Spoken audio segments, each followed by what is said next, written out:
São duas pessoas de fora que se casaram com príncipes, tornaram-se favoritas da rainha Elizabeth e são peças-chave para o futuro da família real britânica. Não é bem verdade, mas é muito divertido observar a reação das pessoas. Quem está nos carros atrás se diverte bastante. Considerada por muito tempo a integrante da família real discreta e estável que nunca causava problemas, Meghan Markle acabara de falar abertamente, sem pedir desculpas, e suas palavras derrubaram 7 anos de silêncio cuidadosamente mantido pela realeza. Nunca encontrei ninguém na família real que se comportasse de maneira tão inadequada quanto Meghan Markle, afirmou. Em poucos minutos, o palácio emitiu um raro esclarecimento incisivo. As opiniões de Sophie refletem os padrões de conduta de longa data necessários para proteger a integridade da instituição. Foi o mais perto que o palácio chegou de endossar publicamente a alegação de que o comportamento de Meghan havia cruzado uma linha irreversível. O que exatamente Sophie revelou? Foi algo orquestrado pela cúpula ou apenas uma mulher chegando ao seu limite? Esta é a história que a família real guardou por anos. Hoje, ela vem à tona, a mulher que chegou a uma posição que não lhe pertencia. Antes de chegarmos às revelações bombásticas, vamos contextualizar. Quando Sophie concedeu aquela entrevista à BBC, ela já era membro da família real há quase 3 décadas. Ela se casou com o príncipe Edward em 1999. Ela resistiu a tempestades da imprensa sensacionalista, gafes públicas e à brutal política interna de uma das instituições mais escrutinadas do mundo. Saiu do outro lado não derrotada, mas fortalecida, respeitada, confiável e, acima de tudo, leal à coroa, de uma forma que lhe rendeu a discreta confiança do próprio rei Charles. Mas o que torna a posição de Sophie tão singularmente credível é algo frequentemente negligenciado. Ela também veio de fora. Não nasceu na realeza. Casou-se com um membro da realeza, adaptou-se às suas exigências e escolheu, dia após dia, ano após ano, deixar que a instituição a moldasse, em vez do contrário. Quando ela fala sobre as expectativas depositadas naqueles que entram para esta família, ela não está recitando um manual de regras. Ela está descrevendo uma vida que realmente viveu. Então, quando Sophie fala, o palácio ouve. E quando o palácio permite que Sophie fale publicamente, significa que o silêncio se tornou insuportável. E esse silêncio em particular vinha se intensificando desde o final de 2017. O depoimento de Sophie em 1º de abril não começou com raiva. Tudo começou com uma observação. Uma observação que ela diz ter compartilhado com o marido Edward quase imediatamente após a chegada de Meghan. Algo não está certo aqui. Sophie se lembrou de ter dito a ele: ela está se esforçando demais, não para pertencer, mas para se posicionar. Ela não estava olhando para o papel que lhe foi dado, ela estava olhando para o trono ao lado dela. Leia isso novamente. O trono ao lado dela. Sophie não estava falando de ilusão ou ingenuidade. Ela estava descrevendo algo muito mais calculado. Uma mulher que havia chegado à instituição mais icônica do mundo e imediatamente começou a avaliá-la não como um dever a cumprir, mas como um palco para dominar. Pense nisso por um momento. Meghan Markle não se casou com um membro da família real para se tornar a duquesa de Sussex. Segundo Sophie, Sussex sempre foi um prêmio de consolação. Era o lugar que lhe foi oferecido. O que ela queria, o que aparentemente acreditava estar ao seu alcance, era um papel adjacente ao do futuro rei. Uma posição que a colocaria não no elenco de apoio, mas no centro da história. E para chegar lá, ela teria que fazer algo muito mais calculado do que simplesmente encantar a imprensa. Ela teria que reescrever a hierarquia interna da Casa de Gales por dentro. Porque eis o que o público nunca compreendeu completamente durante aqueles primeiros anos do chamado Quarteto Fantástico. Enquanto a imprensa se ocupava em celebrar a imagem de 2 casais reais unidos por um propósito comum atrás das portas do palácio, não havia quarteto algum. Havia uma cadeia de comando construída sobre séculos de protocolo e uma mulher que decidira que essa cadeia não se aplicava a ela. E pergunte-se quantas pessoas na história entraram em uma instituição que sobreviveu a impérios, revoluções e 2 guerras mundiais e realmente acreditaram que poderiam moldá-la à sua vontade pessoal em 18 meses? Isso diz tudo o que você precisa saber sobre a dimensão do erro de cálculo. Sophie descreveu a chegada de Meghan como trazendo o que ela chamou de ambição ao estilo de Hollywood, que não apenas entrava em conflito com o protocolo real, mas buscava devorá-lo. Em Los Angeles, o sucesso é alcançado ao causar furor na internet, ao construir sua marca de forma mais impactante e rápida do que qualquer outra pessoa no recinto. Mas em Londres, na Casa de Windsor, o sucesso é medido por algo completamente diferente. É medido pela sua disposição em se sacrificar para que a instituição possa perdurar. Gerações de membros da realeza antes de Meghan vieram de fora, absorveram essa verdade e construíram vidas extraordinárias de serviço dentro dela. Sophie foi uma delas, Catherine foi outra. Mas Meghan, ao que parece, não estava disposta a fazer essa troca. Ela queria que mudássemos por ela, explicou Sophie, em vez de aprendermos a sermos tolerantes com a instituição. E essa recusa em ser moldada pela coroa lhe custaria tudo. A obsessão por William e o padrão que ninguém queria nomear. Agora, é aqui que o depoimento de Sophie passa de desconfortável para explosivo. Porque uma coisa é dizer que Meghan tinha ambição. Outra coisa completamente diferente é dizer que essa ambição tinha um alvo específico e, segundo Sophie, tinha. O nome dele era William. Antes de prosseguirmos, sejamos precisos sobre o que Sophie disse e o que ela não disse. Ela não alegou ter tido um caso romântico. Ela não afirmou que Meghan e William estivessem secretamente envolvidos. O que ela descreveu foi algo mais insidioso, um padrão calculado de comportamento físico e social, concebido para criar proximidade, para construir uma narrativa visual de intimidade com o futuro rei. Uma campanha lenta e deliberada para se inserir em sua órbita de maneiras que confundiam todos os limites estabelecidos pela instituição. E essa estratégia começou quase desde o momento em que Meghan entrou em cena. Sophie contou ao entrevistador que, já no Natal de Sandringham de 2017, antes do casamento real, antes mesmo de Meghan ser oficialmente reconhecida como tal, a equipe do palácio começou a documentar o que ela chamou de anomalias na conduta física de Meghan perto de William. Enquanto o mundo se encantava com seu carisma e informalidade americana, as equipes de segurança e protocolo observavam algo completamente diferente. Uma mulher que violava constantemente os códigos de conduta que todos dentro daquela instituição compreendem, estejam eles escritos ou não. Os incidentes catalogados por Sophie não eram insignificantes. Eles formavam um padrão. Houve a festa no jardim em maio de 2018.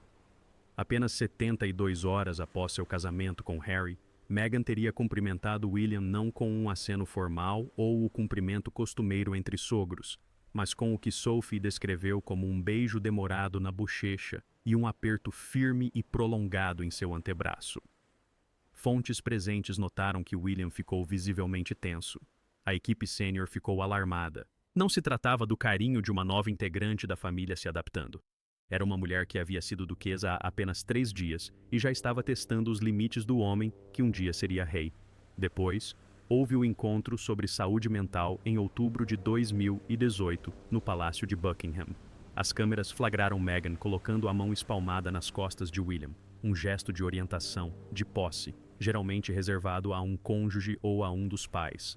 William mudou de posição imediatamente. Sophie descreveu isso como uma rejeição silenciosa a uma transgressão de limites que jamais deveria ter acontecido. E houve a partida de polo de 2019. Nos bastidores, Sophie descreveu Meghan invadindo repetidamente o espaço pessoal de William, ignorando Harry para se dirigir diretamente ao futuro rei, não como uma cunhada buscando conexão, mas com o que Sophie chamou de intimidade teatral, planejada para ser vista, planejada para sugerir uma proximidade que era totalmente fabricada.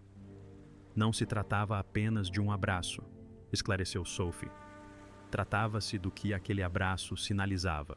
Foi uma tentativa de criar um nível de intimidade que não existia e, mais importante, um nível de intimidade que William não desejava.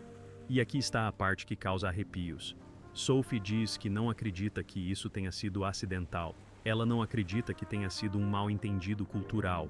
A famosa defesa da informalidade americana na qual os defensores de Meghan se apoiam há anos. Sophie acredita que isso foi uma arma, uma tentativa deliberada e contínua de perturbar a dinâmica familiar da baleia, inserindo-se em uma proximidade visual e social com seu futuro rei.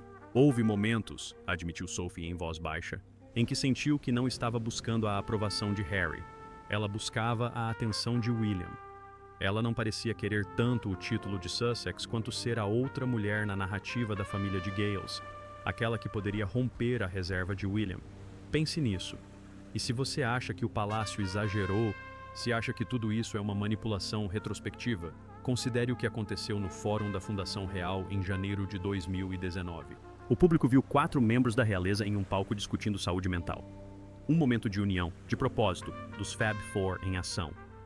O que Sophie descreveu ter acontecido nos bastidores foi algo completamente diferente. Segundo a duquesa, Meghan teria se recusado a seguir a disposição dos assentos previamente combinada, que havia sido explicada e confirmada com antecedência. Ela insistiu em uma posição que a colocasse diretamente ao lado de William, em vez de seguir o tradicional encontro de casais. Ela então teria ignorado as notas de apresentação e interrompido Catherine durante o evento, garantindo que sua voz fosse o foco principal da mídia. A tensão após o evento foi tão grande que Catherine ficou em lágrimas. Não se tratava apenas de uma discordância sobre um discurso. Sophie disse que era uma declaração de guerra à hierarquia. Meghan acreditava que seu status de celebridade lhe dava um lugar de igualdade com o futuro rei e a rainha. Ela se recusou a aceitar que, nessa família, o dever é ditado pelo nascimento e pelo serviço prestado, e não pelo número de seguidores no Instagram. O arquivo interno, o que o palácio realmente registrou. Pela primeira vez na história deste drama real em curso, um membro sênior da família confirmou a existência da investigação interna de RH iniciada em março de 2021. Você deve se lembrar das manchetes públicas. Alegações de assédio moral, reclamações de funcionários, uma investigação que o palácio reconheceu discretamente antes que a entrevista de Meghan e Harry com Oprah ofuscasse a história. Mas o que Sophie revelou é que o arquivo interno ia muito além do assédio moral. Era um registro detalhado, um dossiê contínuo de violações de etiqueta, transgressões de limites e padrões de comportamento documentados ao longo de anos. Segundo Sophie, o comportamento documentado incluía o envio de mensagens informais tarde da noite para membros da realeza e o uso de canais não oficiais para exercer influência pessoal. Incluía também ignorar repetidamente o espaço pessoal da então rainha e do príncipe Charles, forçando o que Sophie descreveu como interações performáticas baseadas em abraços, que deixavam as pessoas ao seu redor profundamente desconfortáveis. Mas, o mais importante, incluía usar conversas familiares privadas como combustível para figuras da mídia americana, alimentando a narrativa da americana calorosa e aberta, uma forasteira, sendo sufocada por uma família britânica fria e arcaica. Ela não estava tentando pertencer à família, lembrou Sophie. Ela estava tentando se posicionar como a chefe disruptiva. Ela queria ser a estrela, e se não pudesse ser a rainha, seria ela quem tornaria a vida da rainha impossível. Essa frase final talvez seja a mais reveladora de tudo o que Sophie disse em 1º de abril, porque revela algo crucial sobre a saída dos Sussex que a narrativa pública nunca conseguiu captar completamente. Não se tratava de um casal expulso pelo racismo e pela crueldade, levado ao limite por uma instituição fria. Tratava-se, pelo menos da perspectiva de Sophie, de uma retirada estratégica de uma mulher que percebeu que sua campanha para reorganizar a hierarquia real havia fracassado. William era inabalável. A instituição não cederia. Então, a única opção restante era destruir tudo na saída. A entrevista com Oprah não foi um pedido de socorro. Segundo Sophie, foi um lançamento comercial. A entrevista com Oprah foi uma ruptura final com discrição e uma emboscada calculada, disse Sophie categoricamente. Ela confirmou que havia entrado em contato pessoalmente com Meghan mais de uma vez, oferecendo mentoria, estendendo a mão de uma forasteira que se tornou membro da realeza para outra. Sophie já havia trilhado esse caminho. Ela sabia como era chegar a uma instituição inflexível, sentir o peso de protocolos que pareciam criados para diminuir em vez de proteger. Ela queria oferecer essa compreensão. Meghan recusou todas as vezes. Sua resposta, como Sophie se lembrava, era arrepiante em sua simplicidade. Eu tenho o Harry, é tudo o que preciso. A interpretação de Sophie dessas palavras é cortante. Meghan não queria um mentor. Ela queria o monopólio da lealdade de Harry. Ela precisava dele isolado, afastado da família, totalmente dependente da sua versão da realidade, para que, quando chegasse o momento de usar a dor dele como arma para consumo público, não houvesse ninguém que pudesse impedi-lo de cometer o ato. isolando o reserva, como Harry ficou preso lá dentro. Se você já se perguntou como um homem criado dentro de uma das relações fraternais mais complexas e emocionalmente unidas da história moderna acabou afastado do irmão por anos, o depoimento de Sophie oferece a visão mais clara até agora, e não é uma visão agradável de se assimilar. Entre 2019 e o início de 2020, Sophie descreve um rompimento lento e metódico das conexões de Harry com seu antigo mundo. Suas linhas diretas de comunicação com o escritório de William foram discretamente fechadas. Os pedidos de encontros informais entre os irmãos eram cada vez mais recebidos com variações da mesma resposta. Meghan diz que estamos ocupados. Meghan acha que precisamos de espaço. Era um bloqueio psicológico, explicou Sophie. Ela se posicionava como a única pessoa que realmente o entendia, enquanto transformava o resto de nós, pessoas que o amaram por 30 anos, nos vilões de sua história. Ela queria que ele acreditasse que o mundo estava contra eles, para que ele não tivesse outra escolha a não ser segui-la. Sophie também abordou as vulnerabilidades específicas de Harry com uma delicadeza que deixava claro que ela ainda sente algo por ele, mesmo agora. Ela reconheceu a perda da mãe dele, o trauma subjacente da infância, o fardo particular de ser o reserva em uma instituição que só precisa mesmo do herdeiro. Essas eram feridas reais. Qualquer pessoa que tenha acompanhado a jornada de Harry entende isso. Mas o depoimento de Sophie sugere que, em vez de ajudá-lo a lidar com essas feridas, Meghan as usou como instrumentos de pressão, aprofundando seu sentimento de injustiça, reforçando seus preconceitos e garantindo que a família na qual ele cresceu passasse a ser vista como uma ameaça, em vez de um refúgio. E essa é a parte da história que não me convence. Não são os títulos, nem o contrato com a Netflix, mas o simples custo humano de um homem sendo lentamente manipulado contra as pessoas que mais o amaram. O batizado de Archie em julho de 2019 serviu, segundo Sophie, como um teste de poder, não apenas como uma demonstração do desejo de privacidade de uma nova mãe, mas como uma afirmação deliberada de controle. Meghan teria vetado fotógrafos propostos, recusado-se a divulgar publicamente os nomes dos padrinhos de Archie e protegido todo o evento dos protocolos de transparência que regiam os nascimentos reais há gerações. Não se tratava apenas de privacidade, insistiu Sophie. Era um sinal para a rainha de que as regras da coroa paravam na porta da casa de Meghan. E quando o palácio, preso há séculos de direito constitucional, recusou-se a conceder à família Sussex o mesmo orçamento de segurança e a mesma projeção global que o futuro rei e a rainha, nasceu a narrativa da vitimização. Cada recusa tornou-se prova de racismo, cada protocolo, uma arma de opressão, cada limite, prova da crueldade da instituição. Ela pegou uma desavença familiar e a transformou em uma violação dos direitos humanos. Sophie observou, balançando a cabeça com cansaço. Trata-se do que esses títulos representam. Sophie afirmou que são marcadores de linhagem, confiança e transparência. Não se pode passar 5 anos tentando desmantelar a coroa e depois esperar que ela quebre suas regras para fornecer uma ferramenta de marketing para os filhos. Em seguida, ela fez uma declaração que deixou os analistas jurídicos em polvorosa. Quando o assunto das persistentes perguntas públicas sobre a documentação dos filhos de Sussex veio à tona, rumores que circulam nos tabloides há anos, Sophie não os ignorou. Ela escolheu as palavras com extraordinária precisão. A coroa nunca exigiu um teste de DNA, disse ela cuidadosamente. Mas sim, quando o público e a instituição perguntam por que os títulos não foram proclamados imediatamente, a resposta é discrição. Nesta família, precisamos ter certeza, não apenas da biologia, mas também da intenção. Ao vincular a insistência de Meghan na total privacidade do nascimento diretamente à hesitação do palácio em relação aos títulos, Sophie efetivamente colocou a responsabilidade pela nuvem de suspeita diretamente sobre as próprias escolhas de Meghan. A privacidade que era apresentada como um direito materno tornou-se, na visão de Sophie, uma falha constitucional.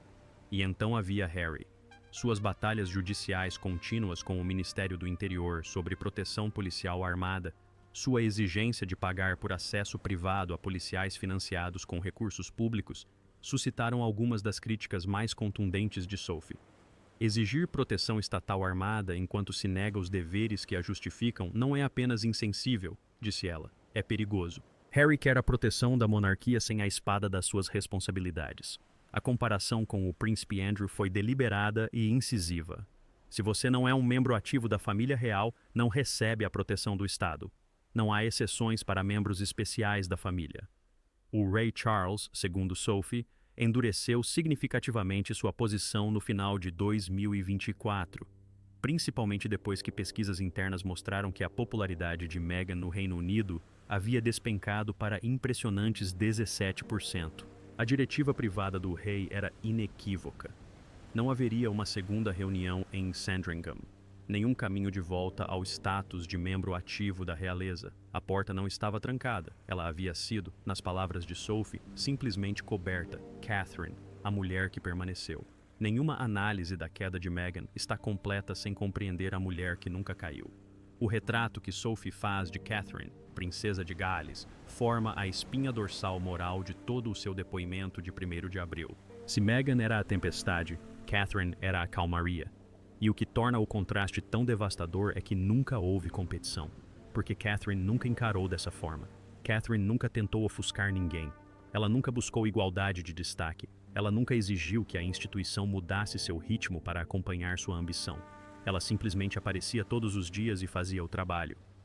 Enquanto Meghan calibrava ângulos de fotos e negociava contratos de streaming, Catherine estava sentada no chão da sala de aula com crianças de 3 anos, aprendendo sobre o desenvolvimento cerebral na primeira infância, construindo uma estrutura política sobre a infância que moldará a vida pública britânica por uma geração.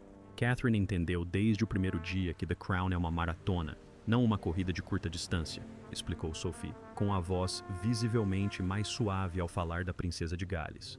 Ela compreendeu que a luz não vem da pessoa, ela se reflete na coroa. Os números que Sophie citou para dezembro de 2025 são extraordinários em sua disparidade. A popularidade de Catherine entre o público britânico é de 73%, enquanto a de Williams é de 69%. Os 17% de Meghan, 3 membros da mesma família extensa, vivendo na mesma época e passando pela mesma instituição.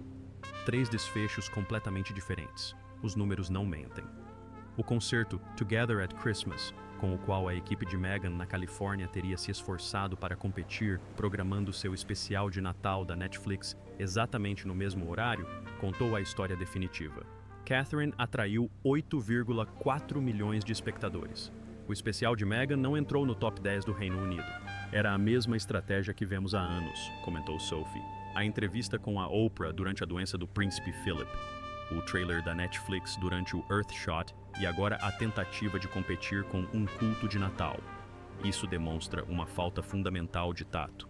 Não se pode engarrafar o brilho da realeza e vendê-lo como produto enquanto se tenta, simultaneamente, desmerecer as pessoas que realmente fazem o trabalho. O público, como se viu, percebeu a diferença.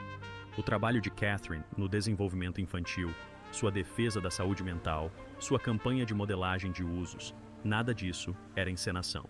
Nada disso precisava de uma câmera da Netflix ou de um contrato de streaming para ter significado. Simplesmente era. E o povo britânico, que possui um radar de autenticidade finamente calibrado, construído ao longo de séculos observando a família real, sabia disso. Eles escolheram a mulher que enxuga as próprias lágrimas em particular e serve em público, disse Sophie em voz baixa, em vez da mulher que enxuga as lágrimas para uma câmera da Netflix. O veredicto da história.